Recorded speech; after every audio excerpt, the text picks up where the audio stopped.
Hi, Bogdan. I'm glad that you joined us to talk a little bit about staking because it's an important topic. So let's unfold some of the questions. We'll start in a broad level and then we'll narrow it down into some sort of specifics. But I'm very glad that you're here because you always have very good explanations.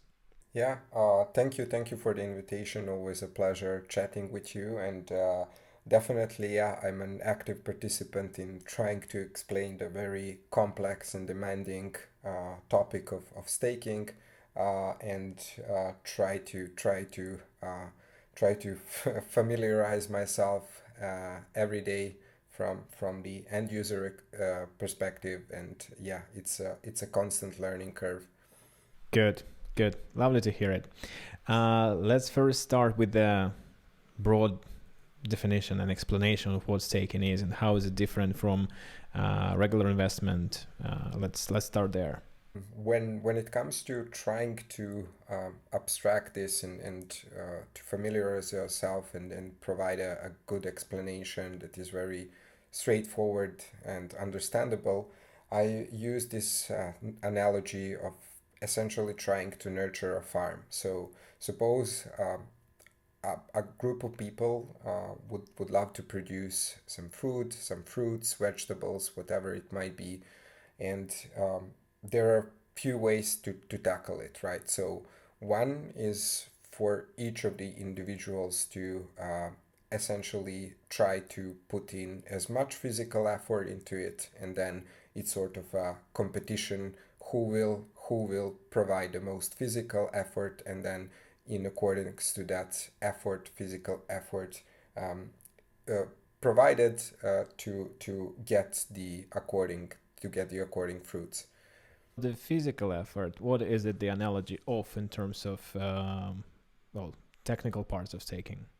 The physical analogy here and what I'm aiming at is referring to a consensus mechanism called proof of work, which basically utilizes the physical computing power or the physical infrastructure and computing power that it can provide in solving very complex cryptographic puzzles. And through solving these complex puzzles, you get the reward in the end. So this is the analogy here. How exactly is reward generated? Where does it come from? Why does it happen? Why does it happen?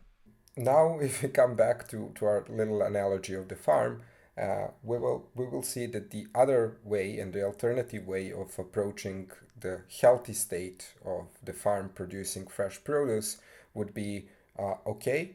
Let's invest certain amount of the effort, which doesn't necessarily need to be physical, but let's generate like a common denominator that will represent the effort that we want to put in maintaining and nurturing a healthy farm.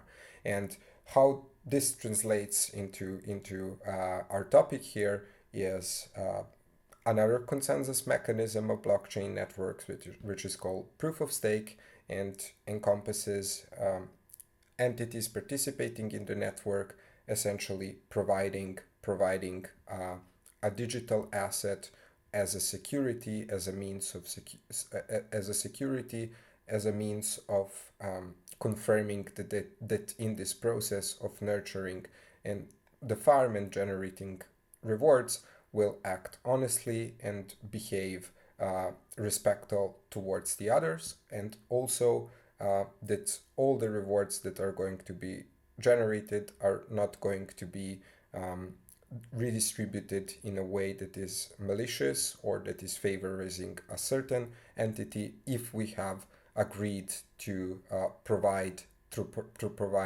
all the same amount of effort through the common denominator that we have, which in our case would be the stakeable digital asset that is native to the blockchain network.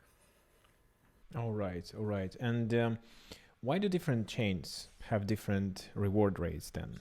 So okay, here let's maybe take an example of one of the uh, relatively younger but definitely battle tested proof of stake network, which is Ethereum.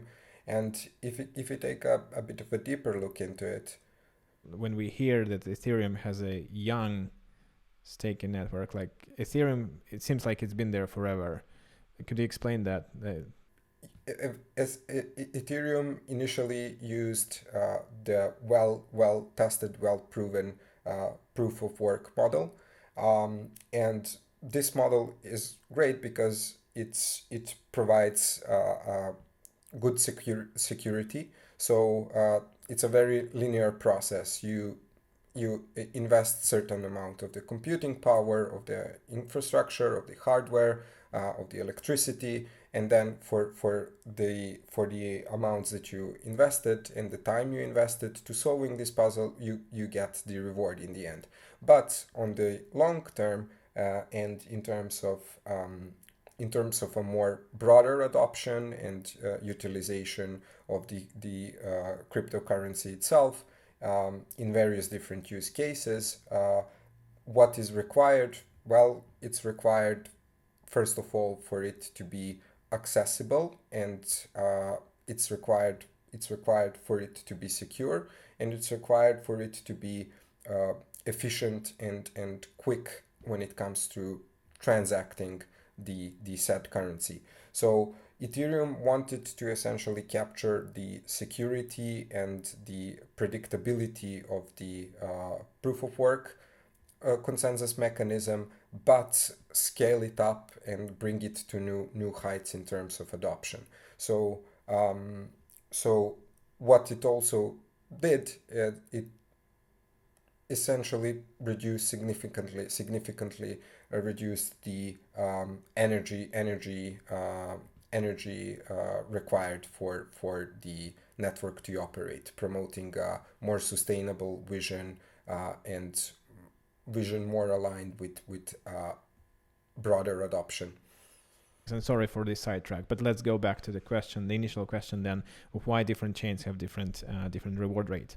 When it comes, okay, so let's maybe again borrow our little super simplistic analogy here. So we have these entities called validators, which in the terms of our farming example would be essentially farmers and gardeners who are making sure that the farm is secure and that everyone is seeing that the farm is being bountiful to everyone who participated in nurturing it. So in terms of blockchain, validators are proposing and validating new blocks, and the other validators who are not participating in proposing are participating in validating and making sure that the proposed blocks are honest and true, that the information carried within that block or transaction information is not being dishonest or malicious in any way. And then when the consensus is reached, these rewards are generated through the underlying inflationary mechanisms that for this very complex and duty-heavy process, new amounts of cryptocurrencies are issued, and then this newly issued cryptocurrency is then redistributed as rewards to validators and consequently the end users who are utilizing this validator technology. What's the core difference in different protocols that causes different harvest? That would be nuances and differences in the approach, meaning the consensus mechanism and the inflationary mechanisms that are selected, but also security parameters. So each network, depending on its own sort of narrative, philosophy, but most importantly, setup and architecture on the technical and mathematical level, chooses the consensus mechanisms that it deems suitable, or the inflationary mechanisms. So basically, these are the differences in how the new amounts of cryptocurrency are issued, redistributed, and what is the dynamic relations between all the entities participating in generating and validating new blocks for the network. Do we have an example of various rewards, and maybe they vary drastically, and like maybe there is a reason for a specific network to be different from the other. We don't need to call names specifically, not to give any kind of investment advice, but yeah, maybe there is some overarching theme that we can use. How we can tackle this to somewhat degree sensitive question, because again we really don't want to name any names. We encourage doing your own research and maintaining the certain levels of agnosticism and skepticism. But what is the trend that is noticeable on the market is that usually the more risk averse options are those who offer lower rewards, and the networks that already have this well tested and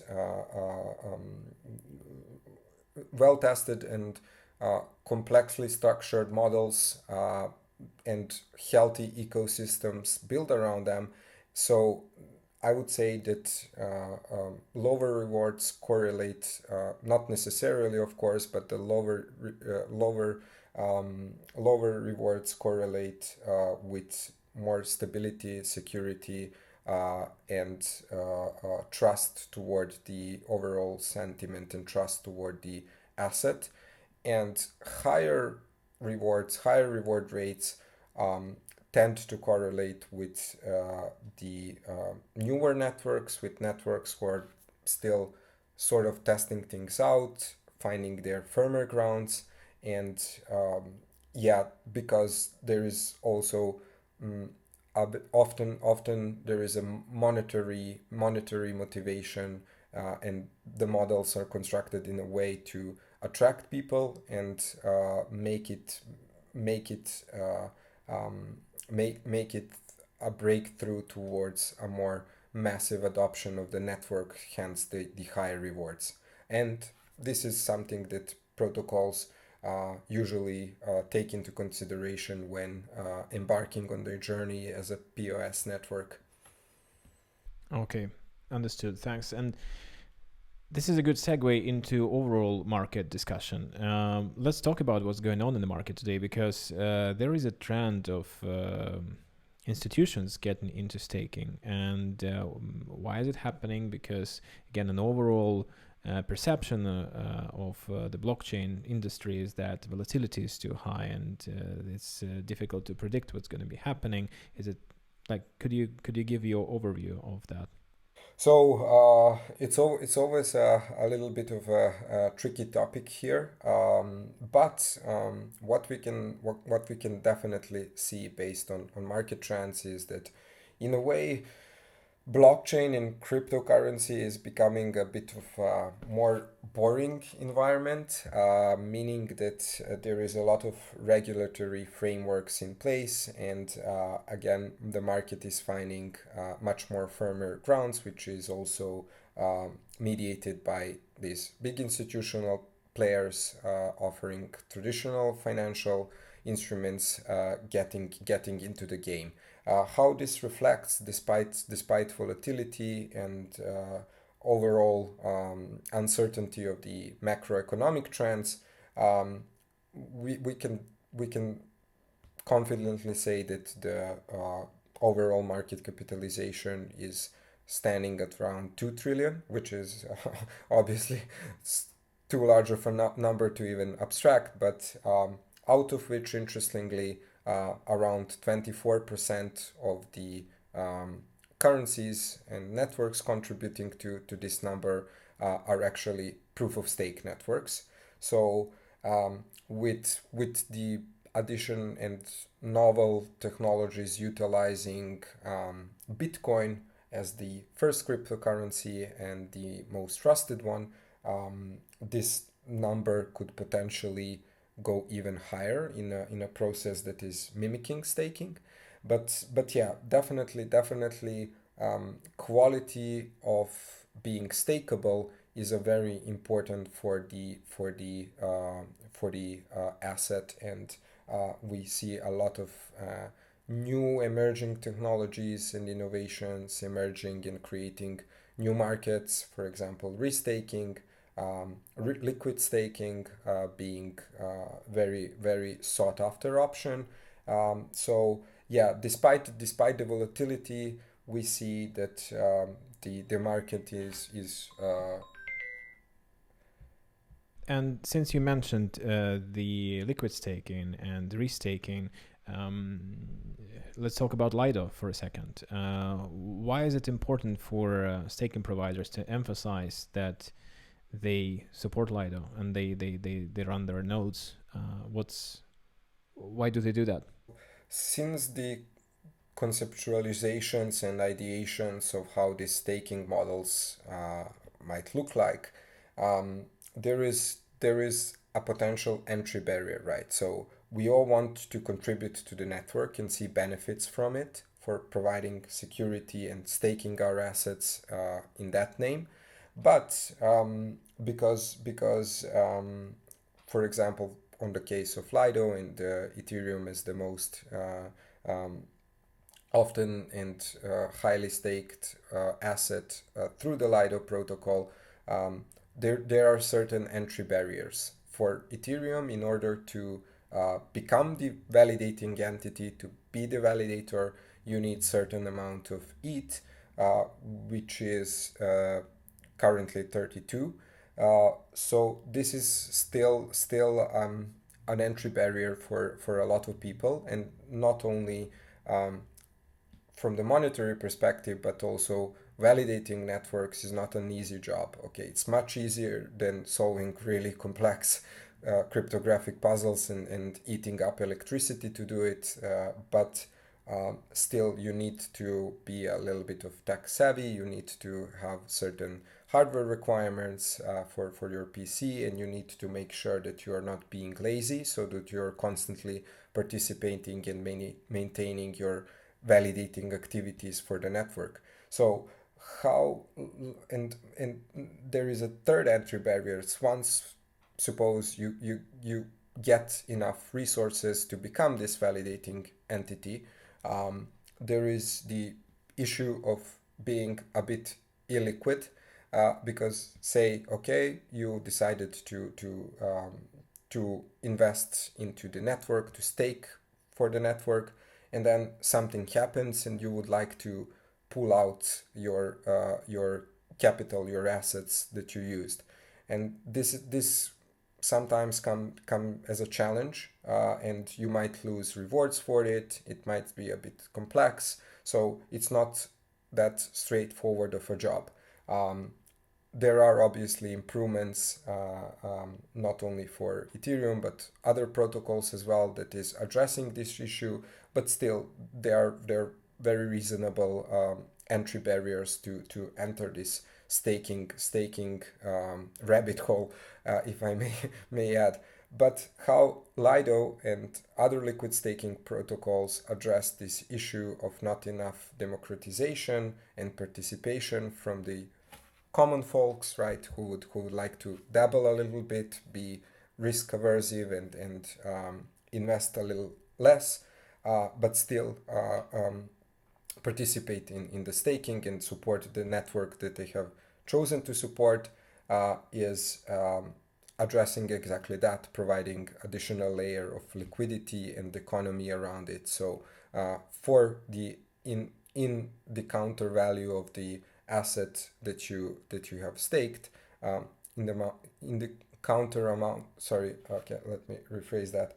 So you get a liquid derivative in the same amount of the asset that you have staked, so it's matched 1-to-1, and then you for this is sort of a confirmation that you are participating in the staking process. So now you can start utilizing this newly found liquidity, and start participating in broader decentralized finance economy. You can find different use cases for this liquid staking token that you got. You can swap it, provide liquidity to insurance protocols, etc., etc. So this is why Lido is important.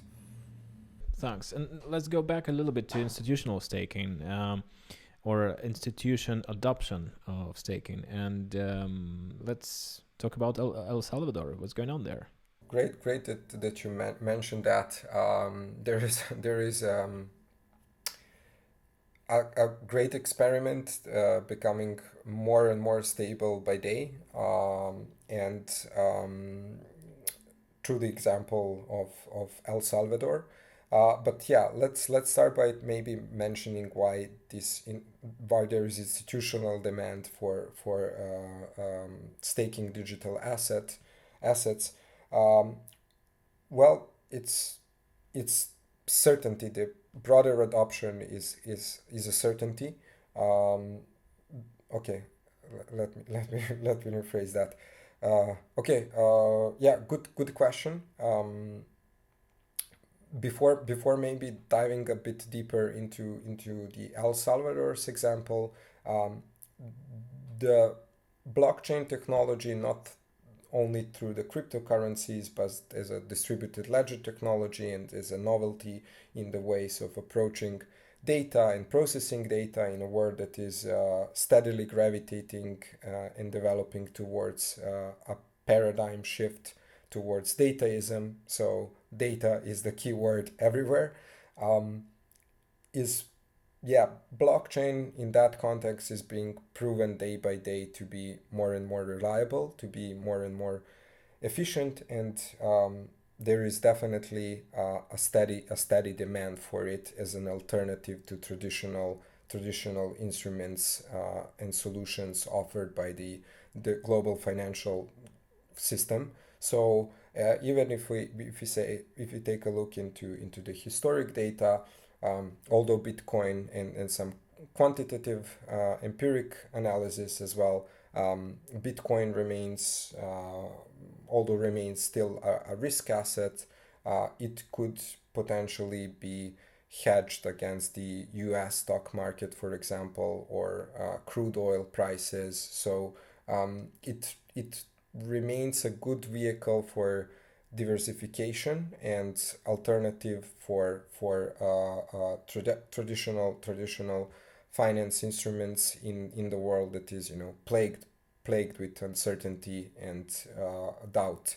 So the demand is definitely there. The technology is there. The adoption is at steady rates. So institutions are getting in, and what they are bringing to the table is not just the operational efficiency, but also much needed and expected and ongoing regulatory framework that is addressing a lot of concerns and unfortunate events and narratives surrounding blockchain and cryptocurrencies. Um, Coming back to the example of El Salvador, which and recently South Africa, um, this is where it's still obviously very new. There is a lot of data to be very complex, multi-layer data needed to be processed. But yeah, why and what was the idea of adopting a cryptocurrency, completely digital asset as a legal tender, completely equal legal tender to the existing adopted currency, which is US dollar, since 2001, I believe, in El Salvador, was exactly this economic uncertainty surrounding it and dependence on the macroeconomic factors as well as the internal instability and what was also a real world use case here. A lot of El Salvador's GDP was generated through remittances, meaning that there is a lot of people working in other cities, in other countries, but also supporting their families back at home through this work. So because of poverty and socioeconomic factors that weren't looking too happy at the moment, at that moment, there was a limited access to traditional financial services, a lot of gray economy, working without contracts, etc. So a lot of people were essentially unbankable, but also even if they were bankable, it would still be a bit expensive and complex to go through all the requirements and make sure that you can, for very cheap transaction prices, deliver this harder money back to your families, or whoever you would like to deliver it to.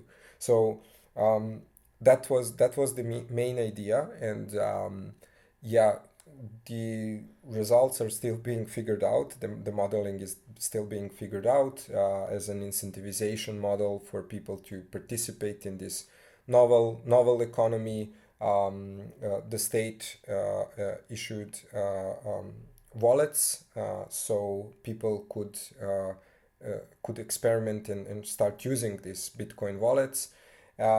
And there was like a monetary incentivization, meaning that for this created wallet, you would get a certain small amount of BTC to kind of play around um, and, uh, um, and get familiar with it as a day-to-day occurrence. So yeah, the data is still being gathered. What was evident is that this was the primary factor in motivation for people to actually participate. You would see that a lot of transactions were kind of ephemeral, meaning people would get these wallets, pull the money from it, send it away, and then not really get back to using the wallet.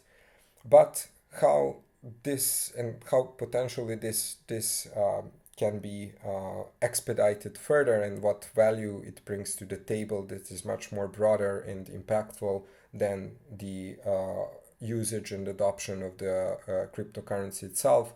It also motivated a series of state it motivated a series of government brought measures to facilitate digital literacy, to facilitate technologies like digital identity and more efficient administrative uh, um, more efficient administrative more efficient administrative support, but also through this extensive programs of digital literacy and education, um, to open up potentially new labor markets, and prepare the people to participate in the global economy and the global labor market. This is a good segue for the topic that you mentioned before we started recording. I really liked your idea that when you invest in certain cryptocurrency, you invest in philosophy. And we can relate to it, right? Because if you invest in a certain fiat currency, you invest in a certain culture, in a certain country, so to say, right? And it's everything connected to it. But here it doesn't have physical borders. If you could elaborate on that, I think that will be interesting for everybody else as well. Thanks for bringing it up. I think that topic is quite often either misused in narrative creation or overlooked. So when I say misuse in narrative creation, everyone who has come in direct contact with cryptocurrencies is familiar that there is a lot of noise, there is a lot of malicious behavior still, unfortunately, but this is proactively being addressed with the regulatory framework. So there is a lot of narrative creation that is a vehicle for adoption. But when we dig a bit deeper and deconstruct that premise, we will see that actually it boils down to it. So we have the technology, we have the utilization of cryptography and mathematics, which is trustless and operates in a trustless way. So you don't need to trust entities and to prove something, or to question the validity of information provided through this architecture through this trustless architecture. But you still need to sort of trust the idea behind it, because that's why education is also super important, and autodidactism of navigating yourself through this very complex and demanding world. So in order to really reach the mass adoption and the standardization of alternatives in terms of financial instruments, but also adopting the new technology, so it's becoming more and more mainstream thing, and associating it with daily activities. So it's pretty standard, and not a big deal if you go with your friends for a cup of coffee and you can pay by cryptocurrency, or if you would like to I don't know, claim the ownership of a certain real world asset, for example, a real estate. You don't need to go through a very complex administrative, time consuming process, but rather have the ultimate technological proof of your ownership issued to you as an NFT, for example. And coming back to the narrative misuse, it's unfortunate that NFTs got a lot of bad reputation through this highly motivated, highly explosive pushing of monetary opportunity narrative. So essentially get a lot of gains, monetary gains quickly, get quick rich, etc. But the narrative is important because you need to navigate through it, and you need some support while navigating through this narrative, because ultimately you will see that you will come to this trustless architecture, and you will say, okay, I have trusted the process so far, and now I understand that I don't need to trust anymore, and that there is certainty, and there is stability, and there is security, and there is transparency. So investing in staking, securing the network, propagating the certain blockchain network is essentially also in staking in its philosophy, and being part of it. And again, this philosophy and is always multi-layered. Good, thanks. And let's talk a little bit about security then, and about safety of funds, because especially if there is a movement of institutions to stake assets, then even more so they would be concerned about security. So when it comes to staking providers, what is important in terms of security? Definitely, yeah. Security is the main keyword in any staking or broader digital asset context, because this this gaps in security and no proper due diligence when it comes to security is exactly what is propelling these malicious narratives, and practically famous hacks and misalignment, misusage of funds. So security remains of the paramount importance, and decentralization comes into the play here, meaning that it's very healthy and beneficial for the network to be as decentralized as possible. So in the context of categories of staking, I'm primarily referring to solo staking here, meaning that in an ideal scenario, you would be able to have all the necessary resources and knowledge to maintain a blockchain node yourself and participate in the network as a solo staker. So not only that you get to keep all the rewards for doing so, but you then make a network less prone to attacks, because even if a certain entity that has a lot of stake and governing power of the network start acting maliciously and start misbehaving against the rules of the network, just because of the sheer amount of the stake that it brings to the table, this is mitigated through the decentralization and having more smaller entities participating and securing the network. When it comes to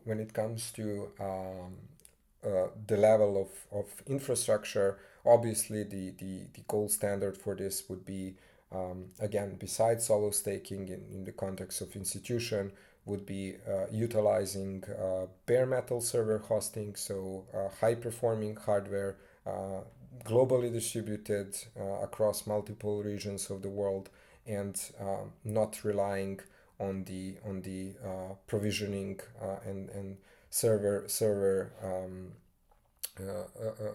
not relying on provisioning and server parameters through the centralized entity, but rather distributed across various data centers.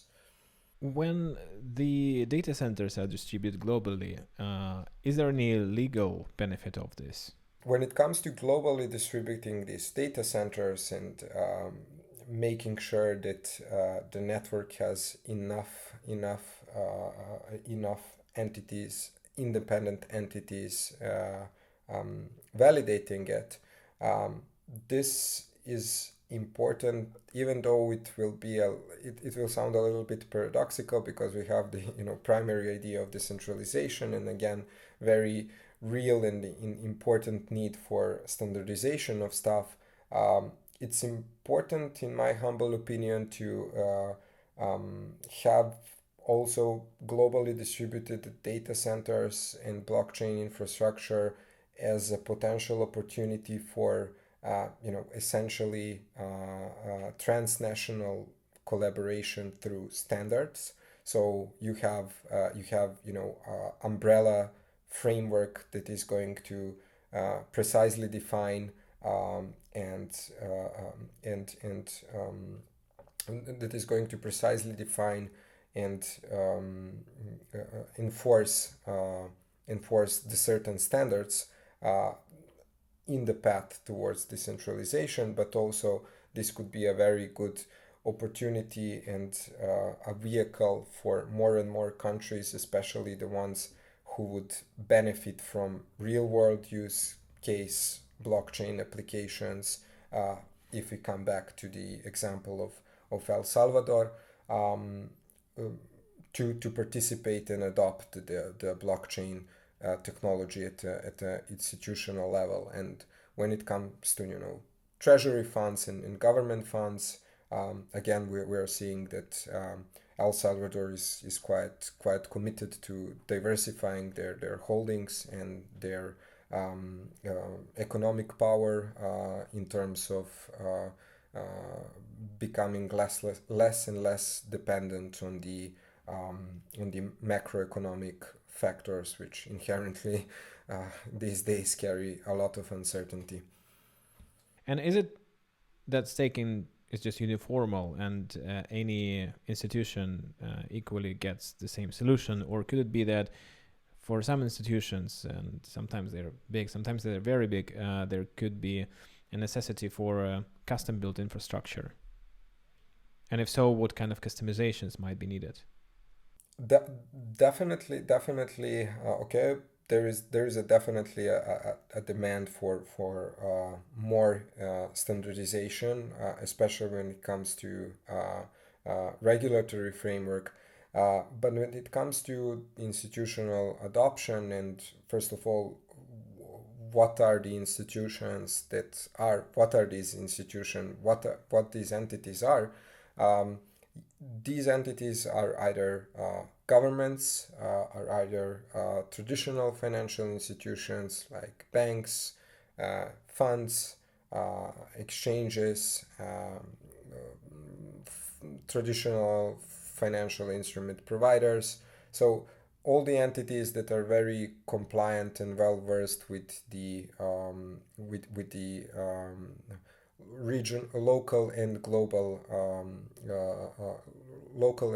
monetary policies. So based on this, but institutions are also foundations and can be foundations, compliant foundations behind the network. So not necessarily in terms of controlling the issuance, but those entities that are serving as facilitators for the network. So they provide financial and non-financial support for the ecosystem of the network, etc. And they're all very compliant. And the more that the asset and the network is adopted, the more the foundation behind it is essentially reaching these traditional levels of compliance and institutional support, cross-institutional support. So the more it's working with the government, with other similar institutions, etc. So depending on the different institutional use cases, as mentioned, there's definitely going to be different demands. And how it reflects, well, first of all, maybe it's worth noting that despite still being a risk asset, BTC and ETH are showing consistent downward trends in terms of volatility indexes. So they're becoming less and less volatile assets while becoming more and more, in a way, secure through the constant innovation and demand on the market. And there is definitely demand for the staking related services on the market in terms of once again Ethereum and Bitcoin. I'm using them a lot because realistically, not only Bitcoin being the first network and the first cryptocurrency, it and it consequently being the second largest, trying to scale the same values of Bitcoin or what it represents in terms of the economic architecture.